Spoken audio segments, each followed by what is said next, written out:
Hi everyone, chemical bonding पढ़ रहे थे हम लोग और हाइब्रिडाइजेशन स्टार्ट किए थे। तो हाइब्रिडाइजेशन का जो बेसिक बात है, इंट्रोडक्शन हम लोग देख लिए थे। आज जो है हम लोग डिस्कस करेंगे determination of hybridization state of central atom of covalent molecules and ions कि कोवेलेंट मॉलिक्यूल्स और आयंस में जो सेंट्रल एटम होते हैं उनका हाइब्रिडाइजेशन स्टेट।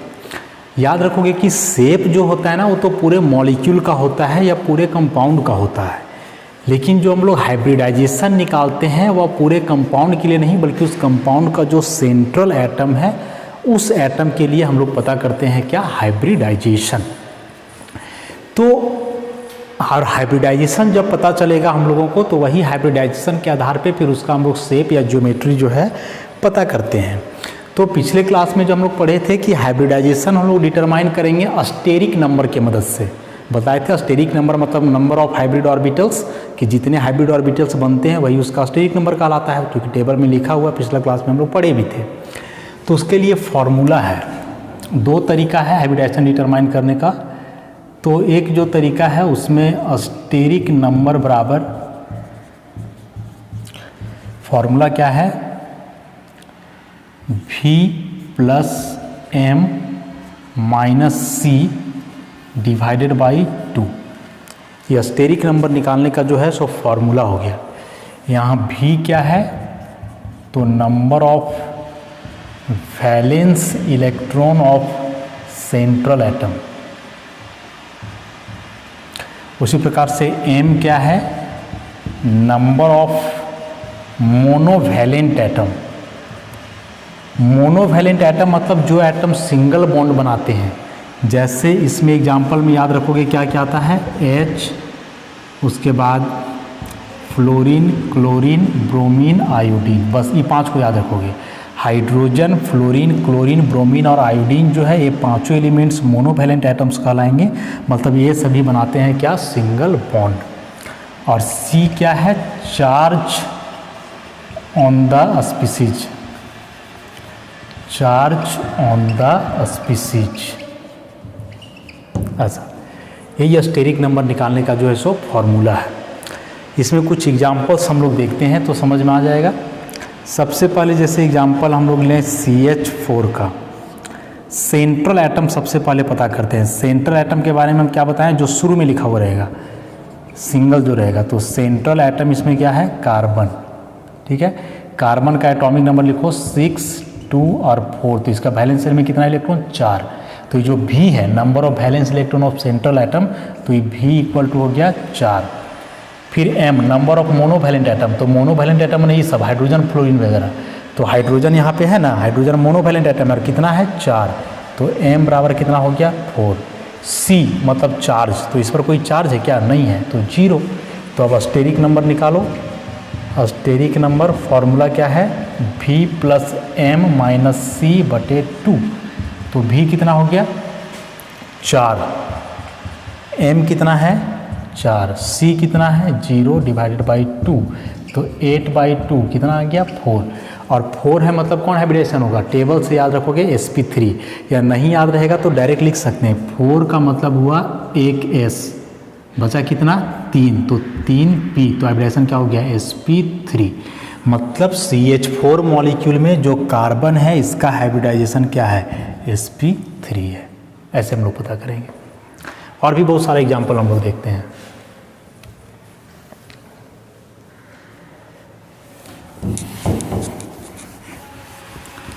आसान सा तरीका है हाइब्रिडाइजेशन पता करने का। इसके आधार पे जो हम लोग हाइब्रिडाइजेशन पता करेंगे मॉलिक्यूल का, फिर शेप वगैरह भी जानेंगे। अगला एग्जाम्पल जैसे मान लो SO2Cl2, सबसे पहले सेंट्रल एटम। तो सेंट्रल एटम इसमें कौन हो जाएगा, सल्फर, शुरू में जो रहता है सल्फर। अब सल्फर का एटॉमिक नंबर 16, 2, 8 और 6। तो V बराबर 6 हो गया valence electron. M number of monovalent atom, तो मोनोवैलेंट एटम में क्या क्या रखने बोले हैं, हाइड्रोजन, फ्लोरीन, क्लोरीन, ब्रोमीन और आयोडीन। अच्छा, तो मोनोवैलेंट एटम में देखो क्लोरीन है, ऑक्सीजन नहीं है तो ऑक्सीजन को नहीं देखेंगे, क्लोरीन है और कितना क्लोरीन है 2, तो M बराबर हो जाएगा कितना 2। उसके बाद बचा C मतलब चार्ज, तो कोई चार्ज इस पर है क्या, नहीं है तो 0। अब स्टेरिक नंबर SN माने स्टेरिक नंबर, फॉर्मूला क्या है देखो लिखा हुआ है V plus M minus C, तो V यहाँ पे 6 है प्लस M कितना है 2 माइनस 0/2, तो 8/2 माने 4 और 4 मतलब sp3, एक S और 3 P, मतलब SOCl2 में सल्फर का हाइब्रिडाइजेशन क्या आया, sp3 आया। उसी प्रकार से जैसे हम लोग निकालते हैं, मान लो XeOF4 का निकालते हैं, ये वो कंपाउंड है। सेंट्रल एटम कौन हो जाएगा इसमें, जो शुरू में लिखा हुआ है सेंट्रल एटम, तो शुरू में कौन है, जेनॉन है, तो ये जेनॉन हो जाएगा। जेनॉन का एटॉमिक नंबर 54, कॉन्फ़िगरेशन 2 8 18 18 8, या नहीं रहेगा ऐसे याद, तो याद रखना कि जेनॉन तो नोबल गैस है और नोबल गैस का वैलेंस शेल में कितना इलेक्ट्रॉन्स होता है 8, तो यहाँ से V बराबर हुआ 8।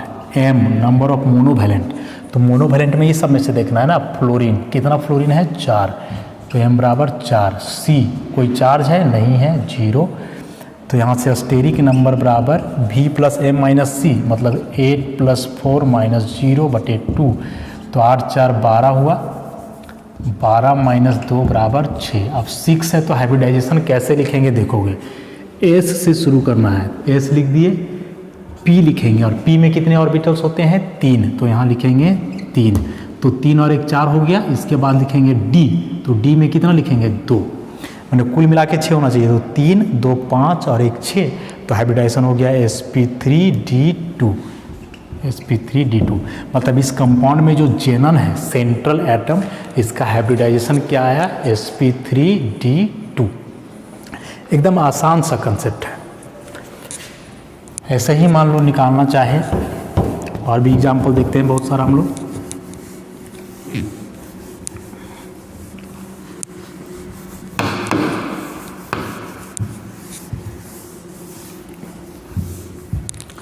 चलो ऐसे ही हम लोग निकालते हैं हाइब्रिडाइजेशन किसका, XeO4, ठीक। सेंट्रल एटम कौन हुआ इसमें, सेंट्रल एटम हो गया Xe, कॉन्फ़िगरेशन अभी लिखे थे एटॉमिक नंबर 54, 2 8 18 18 8, तो V बराबर हो गया 8। M मोनोवैलेंट एटम, देखो तो मोनोवैलेंट एटम E पाँचों है, पाँचों में से कुछ है नहीं है मतलब 0। C मतलब चार्ज, चार्ज है नहीं है 0, तो स्टेरिक नंबर बराबर V plus M minus C, तो 8 प्लस 0 माइनस 0/2, तो हो गया 4। 4 माने कौन हाइब्रिडाइजेशन, एक S और बाकी 3 P sp3। ऐसे ही मान लो निकालना हो हाइब्रिडाइजेशन, जैसे मान लो H2O का, ठीक। सेंट्रल एटम कौन होगा यहाँ, तो हम बोले शुरू वाला, तो शुरू में तो हाइड्रोजन है, तो हाइड्रोजन सेंट्रल एटम होगा क्या, नहीं। सेंट्रल एटम माने जो सिंगल रहता है, सेंटर में कोई एक ही एटम रहेगा ना, तो यहाँ ऑक्सीजन को लेंगे, हाइड्रोजन को नहीं लेंगे। तो सेंट्रल एटम इसमें हुआ हम लोग का, central atom is the oxygen and the atomic number of oxygen is 8, तो 2 और 6 नहीं, तो V बराबर हो गया 6। M मोनोवैलेंट एटम, तो ऑक्सीजन तो सेंट्रल एटम है, इसके अलावा देखो तो हाइड्रोजन है, कितना हाइड्रोजन है 2, तो हो गया 2। C बराबर 0, तो स्टेरिक नंबर बराबर हुआ 6 प्लस 2 माइनस 0/2, तो आएगा 4। 4 माने कौन हाइब्रिडाइजेशन sp3। ऐसे निकालेंगे हम लोग। तो इस तरह से किसी भी मॉलिक्यूल या आयन का तो अभी तक नहीं बताए हैं, मॉलिक्यूल का हाइब्रिडाइजेशन जो है हम लोग निकालेंगे। अब कुछ आयंस का हम लोग देखते हैं, कुछ आयंस का एग्जाम्पल देखेंगे।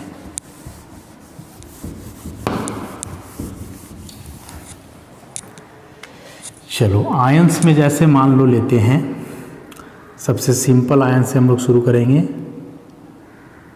जैसे मान लो लिखो CO3 carbonate ion. Central atom कौन है इसमें, सेंट्रल एटम शुरू में जो है कार्बन, कार्बन का एटॉमिक नंबर 6, 2 और 4, लास्ट में 4, तो भी बराबर हुआ 4। एम मोनोवैलेंट एटम, तो मोनोवैलेंट एटम मैंने ये पांचों में से देखना है, कुछ है नहीं है, 0। सी मैंने चार्ज, तो कितना चार्ज है 2 माइनस, तो पूरा लिखेंगे -2। अब steric number V plus M minus C, तो V है 4, M है 0, माइनस C के जगह -2 है, तो -2 बटे 2, तो ये 4 प्लस 2 हो जाएगा बटे 2 ऐसा, तो 6 बटे 2 मतलब 3, और 3 आ गया मैंने कौन हाइब्रिडाइजेशन हो जाएगा sp2। 3 मैंने एक S का और 2 P का, तो 2 और 1 3, sp2 हाइब्रिडाइजेशन हुआ। ऐसा ही मान लो निकालना हो PO4 ट्रिपल माइनस का, ठीक। सेंट्रल एटम कौन, सेंट्रल एटम इसमें कौन, फास्फोरस, एटॉमिक नंबर 15, 2, 8 और 5, तो V बराबर 5। M मोनोवैलेंट एटम नहीं है एक भी, इतना में से कोई है नहीं है, 0।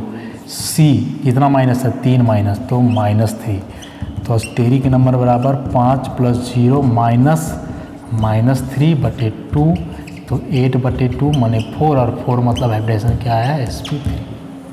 ऐसे एकदम आसान सा है, कुछ है ही नहीं, बस फॉर्मूला याद रखो। मोनोवैलेंट एटम के बारे में तो बतला ही दिए हैं, उसी के आधार पे हम लोग हाइब्रिडाइजेशन कैलकुलेट करेंगे। बहुत कुछ तो इसमें रहा नहीं।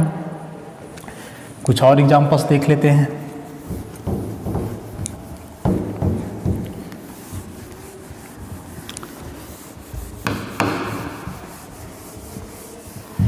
कुछ और एग्जांपल्स देखते हैं इसमें हम लोग, जैसे SnCl6 पर 2 माइनस। सेंट्रल एटम कौन,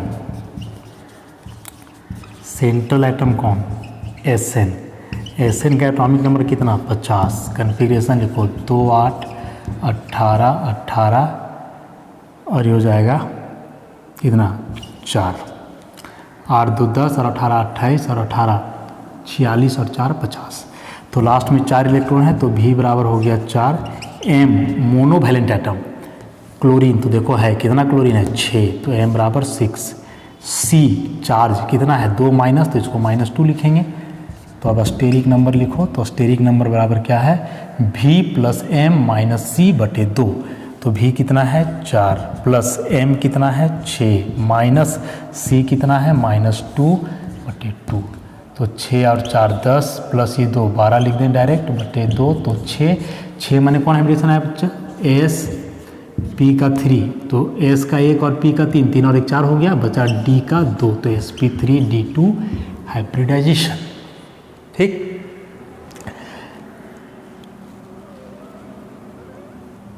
उसके बाद जैसे मान लो रहे XeF5 पर माइनस, ऐसा कुछ है। तो सेंट्रल एटम कौन हुआ यहाँ, सेंट्रल एटम कौन हुआ Xe। इसका कन्फिग्रेशन लिखो 54, तो 2, 8, 18, 18, 8 माने V बराबर कितना 8। M 5 है फ्लोरीन, तो 5 और C 1 माइनस है, तो -1।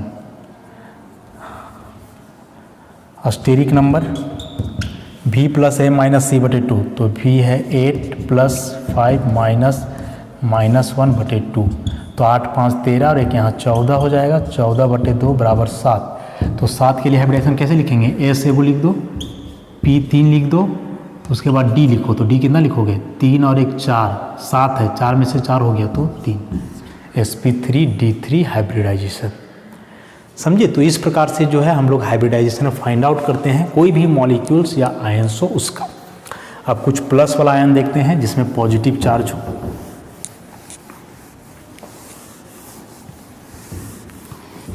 जिसमें पॉजिटिव चार्ज हो, जैसे ICl2+। सेंट्रल एटम कौन हो जाएगा जो शुरू में लिखा हुआ है, तो central atom iodine, atomic number कितना 53, तो 2, 8, 18, 18, 7। तो V बराबर 7, M मोनोवैलेंट एटम कितना 2। देखो यहाँ आयोडीन भी मोनोवैलेंट है, क्लोरीन भी मोनोवैलेंट है, लेकिन चूंकि आयोडीन सेंट्रल एटम है तो इसको मोनोवैलेंट में काउंट नहीं करेंगे, काउंट केवल किसको करेंगे, क्लोरीन को 2। और C बराबर 1 प्लस चार्ज है तो 1 प्लस 1, तो स्टेरिक नंबर बराबर V plus M minus C, तो V है 7, M है 2 और C हो गया 1/2, तो 8/2 कितना हो गया 4, तो 4 में से हाइब्रिडाइजेशन क्या हुआ sp3, 4 का 1 S और 3 P। ऐसे ही मान लो निकालना हो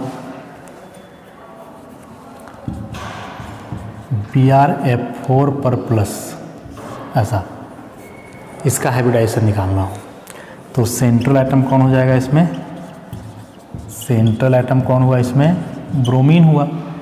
तो ब्रोमीन का एटॉमिक नंबर कितना 35, तो 2, 8, 18 और 7, तो V बराबर हुआ 7। M मोनोवैलेंट एटम, तो फिर से यहाँ ब्रोमीन भी मोनोवैलेंट है, फ्लोरीन भी है, लेकिन चूंकि ब्रोमीन सेंट्रल एटम है तो उसको हम लोग नहीं लेंगे, किसको लेंगे, फ्लोरीन को केवल।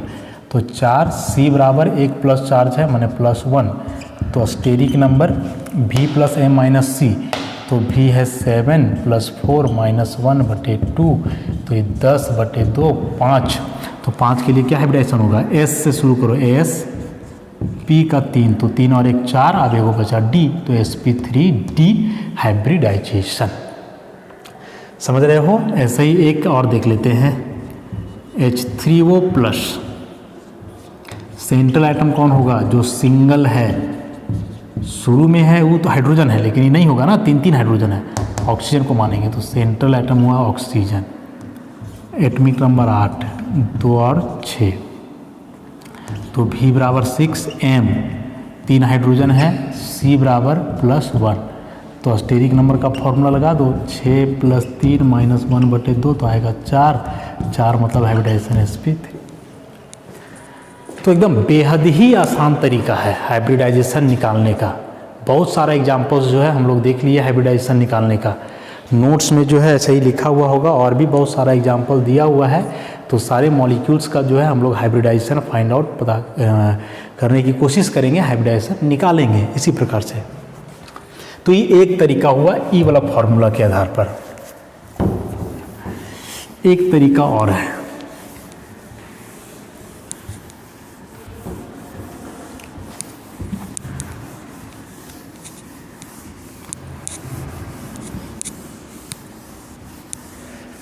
और एक तरीका और जो है हाइब्रिडाइजेशन निकालने का, उसमें स्टेरिक नंबर का जो फॉर्मूला है ये हो जाएगा number of sigma bond plus number of lone pair, इसको याद रखना। वो फार्मूला स्टेरिक नंबर निकालने का अलग था, और यहाँ स्टेरिक नंबर निकालने का फार्मूला क्या है, number of sigma bond plus number of lone pair. चलो एग्जांपल ले, सबसे पहले एग्जांपल ले लो SOCl2 का। शेप बनाना है सबसे पहले, तो सल्फर सेंट्रल एटम है, बीच में लिखो। ऑक्सीजन के बाद देखो ये सब मोनोवैलेंट एटम है, तो मोनोवैलेंट एटम मतलब जो सिंगल बॉन्ड बनाएगा, और इसमें एगो और ले सकते हो O पर माइनस, और यदि केवल वो है तो इसके बारे में हम बतलाए हैं कि डबल बॉन्ड बनाता है, सिग्मा पाई बॉन्ड का कैलकुलेशन। सल्फर सेंट्रल एटम है, बचा ऑक्सीजन, तो ऑक्सीजन क्या बनाता है, डबल बॉन्ड, तो डबल बॉन्ड ऑक्सीजन। 2 क्लोरीन, तो क्लोरीन क्या बनाता है, सिंगल बॉन्ड, तो क्लोरीन क्लोरीन। अब सल्फर का एटॉमिक नंबर 16 होता है ना, तो 2, 8 और 6, लास्ट में कितना इलेक्ट्रॉन है, 6। बॉन्ड कितना बना रहा है, 1, 2, 3, 4, तो 6 में से 4 बॉन्ड बनाया, तो बचा कितना, 2, मतलब ये 1 लोन पेयर। अब सल्फर का हाइब्रिडाइजेशन निकालेंगे ना सेंट्रल एटम का, तो देखो सिंगल बॉन्ड है सिग्मा, ये भी सिंगल है सिग्मा, डबल है मैंने सिग्मा और पाई, तो अगल बगल कितना सिग्मा है, 3। लोन पेयर कितना है, 1। तो हाइब्रिडाइजेशन निकालने का फॉर्मूला जो स्टेरिक नंबर की number of sigma bond plus number of lone pair, तो नंबर ऑफ सिग्मा बॉन्ड हुआ 3 और लोन पेयर हुआ 1, मैंने जिसका हाइब्रिडाइजेशन निकाल रहे हो ना उसी के बगल में लोन पेयर देखना है, तो टोटल 3 और 1 कितना, 4, तो 4 में हाइब्रिडाइजेशन क्या है, sp3। फिर मान लो निकालना है XeOF2, इसका Xc वो F2 का हाइब्रिडाइजेशन। सेंट्रल एटम कौन है? जेनॉन। ऑक्सीजन क्या बनाता है? Double bond. फ्लोरीन क्या बनाता है? Single bond. तो 2 फ्लोरीन है, 2 सिंगल बॉन्ड से जोड़ दो। ठीक। अब जेनॉन है नोबल गैस, और नोबल गैस का वैलेंस शेल में इलेक्ट्रॉन्स कितने होते हैं? 8। 8 में से देखो ये बॉन्ड कितना बना रहा है? 1 2 3 4, तो बचा कितना इलेक्ट्रॉन? 4। तो 4 में से 2 यहाँ दिखाओ, 2 यहाँ, 2 के रूप में दिखाना है। अब इस सिंगल मैंने सिग्मा सिग्मा सिग्मा पाई। अब देखो इसके अगल बगल कितना sigma? 1 2 3, 3 sigma, plus lone pair कितना? 1 2, 2 लोन पेयर। तो स्टेरिक नंबर कितना हुआ? 3 और 2 5। तो 5 मैंने क्या हाइब्रिडाइजेशन? sp3d। s का 1, p का 3 और d का 1 हो गया sp3d। वैसे ही मान लो तुमको हाइब्रिडाइजेशन निकालना है ClO2 माइनस का। बताए हैं पहले कि O2 माइनस से मैंने 2 ऑक्सीजन और 1 minus charge. Chlorine central atom, E oxygen जिस पर कोई चार्ज नहीं है, E बनाएगा डबल बॉन्ड, और E जिस पर माइनस है तो O माइनस क्या बनाता है? Single bond. तो दिखला दो सिंगल बॉन्ड। अब क्लोरीन का एटॉमिक नंबर 17, 2 8 और 7, लास्ट में कितना इलेक्ट्रॉन है? 7। बॉन्ड कितना बनाया? 1 2 3, बचा कितना? 4। तो 2 और 2 4। अभी सिंगल मैंने सिग्मा, डबल मैंने सिग्मा और पाई। तो निकालो अगल बगल 2 sigma plus 2 lone pair. Pi bond hybridization में भाग नहीं लेगा। क्यों नहीं लेगा आगे हम लोग देखेंगे। फिलहाल जानो कि हाइब्रिडाइजेशन में भाग केवल लोन पेयर और सिग्मा बॉन्ड लेता है, पाई नहीं। तो 2 और 2 4, 4 माने हाइब्रिडाइजेशन क्या है? sp3। समझ गए हम लोग। तो ये है सिग्मा बॉन्ड और लोन पेयर के आधार पे हम लोग हाइब्रिडाइजेशन कैसे फाइंड करेंगे। तो उसके लिए स्ट्रक्चर ऐसे बनाना होगा, और स्ट्रक्चर बनाना बेहद ही आसान है। बस ये वाला बात खाली जो है सो हम लोग याद रखेंगे। तब कुछ और एग्जांपल्स देखते हैं।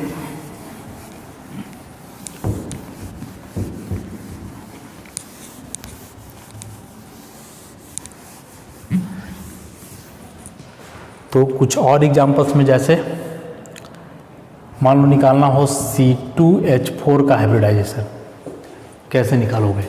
तो सबसे पहले इसका बनाना होगा स्ट्रक्चर। और हम बताए हैं कि वैसे मॉलिक्यूल्स जिसमें कार्बन हो और कितना हो? कार्बन हो, तो कार्बन ही मेन होता है।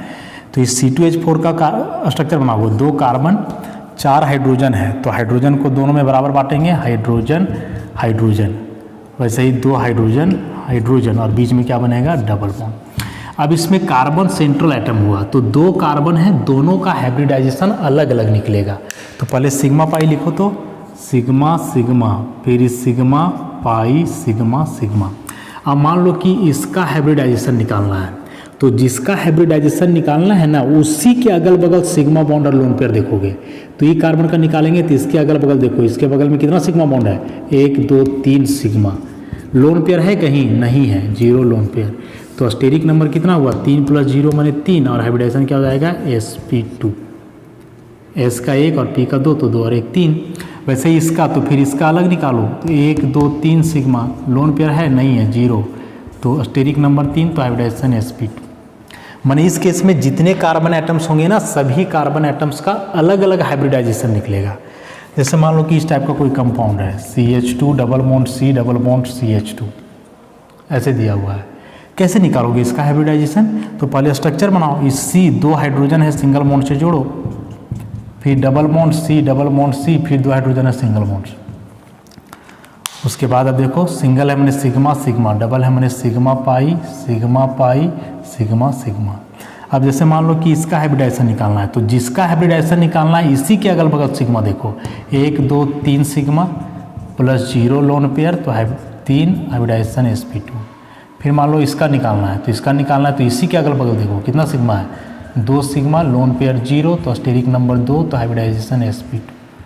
फिर मान लो इसका निकालना है, तो इसके अगल बगल देखो 1 sigma 2 sigma 3 sigma, lone pair कितना है? 0, तो हाइब्रिडाइजेशन स्टेरिक नंबर 3, तो हाइब्रिडाइजेशन sp2।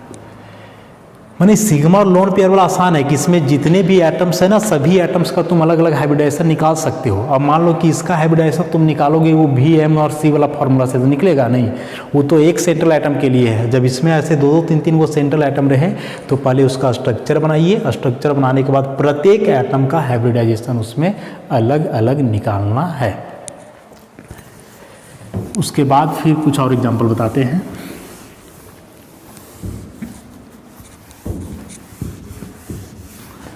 मान लो कि ऐसा कोई कंपाउंड है,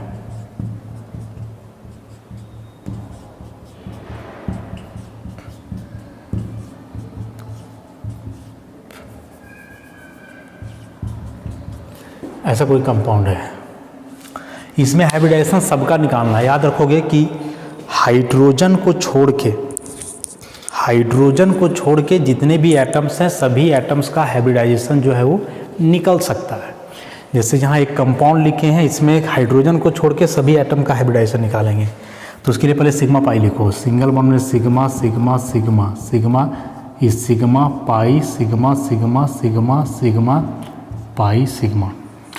देखो यहाँ ऑक्सीजन है, तो याद यहाँ से एक बात और करना है, क्या कि कार्बन और हाइड्रोजन के अलावे यदि कोई भी एटम है, कार्बन और हाइड्रोजन के अलावे यदि कोई एटम है तो उस पर बचेगा लोन पेयर।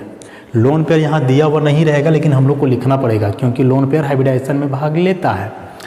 ऑक्सीजन का एटॉमिक नंबर 8, तो 2 और 6, लास्ट में कितना है 6। अब इलेक्ट्रॉन लास्ट में 6 है, और देखो ऑक्सीजन बॉन्ड कितना बना रहा है 2, तो 6 में से 2 इलेक्ट्रॉन बॉन्ड बना लिया, बचा कितना 4, तो 2 2 4। इसका भी देखो 2, तो बचा कितना 2 और 2 4। अब लिखो जरा इसका हाइब्रिडाइजेशन, अगर बल कितना सिग्मा 1 2 3 4, तो 4 सिग्मा लोन पेयर नहीं है, तो 4 और 0 होगा 4, तो 4 माने हाइब्रिडाइजेशन sp3। समझते जा रहे हैं तो हम लोग डायरेक्ट लिखेंगे। इस कार्बन का देखो तो अगल बगल 1 सिग्मा 2 सिग्मा 3, पाई नहीं लेना है ना, तो 1 2 3 सिग्मा, तो 3 सिग्मा माने हाइब्रिडाइजेशन क्या हो जाएगा sp2। ये वाला कार्बन का देखो तो इसके अगल बगल कितना सिग्मा, तो 1 2 3, तो इसका भी क्या होगा sp2। इसको देखो अगल बगल 1 सिग्मा 2 सिग्मा 3 सिग्मा, तो इसका भी क्या होगा sp2। ये वाला ऑक्सीजन का देखो तो अगल बगल 2 सिग्मा है प्लस ये 2 लोन पेयर भी है, तो 4 माने हाइब्रिडाइजेशन sp3। ये वाला ऑक्सीजन का देखो तो अगल बगल 1 सिग्मा है प्लस 2 लोन पेयर है, तो स्टेरिक नंबर 3 माने हाइब्रिडाइजेशन sp2। तो ऐसे प्रत्येक एटम का जो है ना हम लोग हाइब्रिडाइजेशन फाइंड आउट कर सकते हैं इस मेथड से, सिग्मा पाई वाला मेथड से। मान लो कि ऐसे कोई साइक्लिक कंपाउंड दिया हुआ है ऐसा, और इसमें निकालना है, तो बतलाए हैं कि इस टाइप का जो कंपाउंड दिया हुआ रहता है ना, इसमें कोना में रहता है कार्बन, ये सब कार्बन को बतलाता है, और ये कार्बन के साथ होता है हाइड्रोजन ज़रूरत के हिसाब से। अब जैसे मान लो कि ये वाला कार्बन है, तो कार्बन का कितना बॉन्ड बन रहा है 1 2 3। बताएं कि कार्बन हमेशा 4 बनाता है, तो 4 में से यहाँ बन रहा है 3, एगो घट रहा है, तो एक बॉन्ड घट रहा है, तो उसके लिए हम लोग एगो क्या लगाएंगे हाइड्रोजन। वैसे यहाँ हाइड्रोजन, यहाँ भी एक हाइड्रोजन, यहाँ भी। अब सिग्मा पाई से निकालो, जैसे मान लो कि ये वाला कार्बन का हाइब्रिडाइजेशन निकालना है, तो ये सिंगल बॉन्ड सिग्मा सिग्मा, इस सिग्मा और ये पाई, तो देखो तो इसके अगल बगल कितना सिग्मा हुआ 1 2 3 सिग्मा, लोन पेयर तो है ही नहीं, पाई तो भाग ही नहीं लेगा, तो ये हो गया 3 माने हाइब्रिडाइजेशन क्या हो जाएगा sp2। वैसे मान लो इसका निकालना है, तो ये सिग्मा सिग्मा, इस सिग्मा और ये क्या है पाई, तो अगल बगल 3 सिग्मा 0 लोन पेयर, तो स्टेरिक नंबर 3, तो हाइब्रिडाइजेशन sp2। किसी भी कंपाउंड का कोई भी एटम का हाइब्रिडाइजेशन निकालना होना तो इस सिग्मा पाई से निकल जाएगा, लेकिन जो भी एम और सी वाला फॉर्मूला बताए थे उससे नहीं निकलता है। तो दोनों में से यही समझो कि ज़्यादा बेहतर मेथड है सिग्मा पाई वाला, इसके आधार पे हम लोग हाइब्रिडाइजेशन जो है किसी भी एटम या मॉलिक्यूल का निकाल सकते हैं, याद रखोगे। अब जैसे मान लो कि कोई ऐसा कंपाउंड दिया हुआ है,